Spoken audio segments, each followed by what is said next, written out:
এ যেন কানের পাশ দিয়ে গুলি চলে যাওয়া, অল্পের জন্য বেঁচে ফেরা। ভাবছেন কিসের কথা বলছি? সামনেই অপেক্ষা টি-20 বিশ্বকাপের।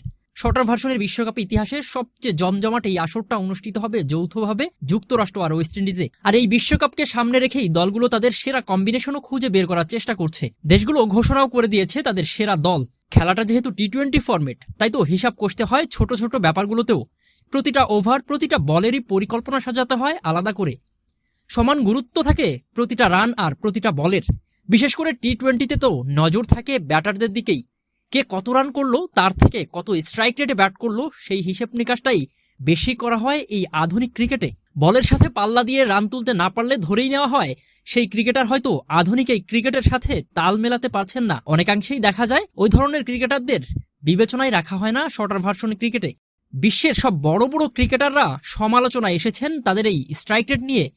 এই তো কদিন আগেই আইপিএল এর ব্যাটিং স্ট্রাইক রেট নিয়ে কথা শুনতে হলো বিরাট কোহলিকে। আর বাবর আজম তো নিয়মিতই বুলি শোনেন স্ট্রাইক রেট নিয়ে। তাই তো বোঝা যায় টি-20তে স্ট্রাইক রেটটা কতটা গুরুত্বপূর্ণ। সামনেই যেহেতু টি-20 বিশ্বকাপ, তাই সবাই সামনে আনছেন কোন দলের সেনা প্রধানের রান তোলার গতিটা কেমন। আর তাতেই যেন ইজ্জত গেল অবস্থা বাংলাদেশের। এবারের আসরের 20 দলের 20 জন ক্যাপ্টেনের দিকে তাকালে দেখা যায় সেখানে রান তোলার গতিতে সবার উপরে আছে দক্ষিণ আফ্রিকার দলপতি এইডেন মার্করাম। তার স্ট্রাইক রেট 150-এর উপরে।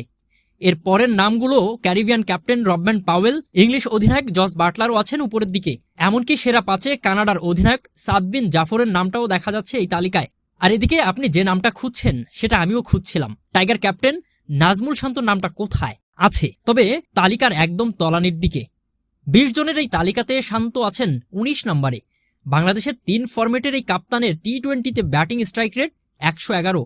লাস্ট ম্যান হতে তাকে বাঁচিয়েছে উগান্ডার ক্যাপ্টেন ব্র্যান্ড মাসাবা, যার স্ট্রাইক রেট 107.94।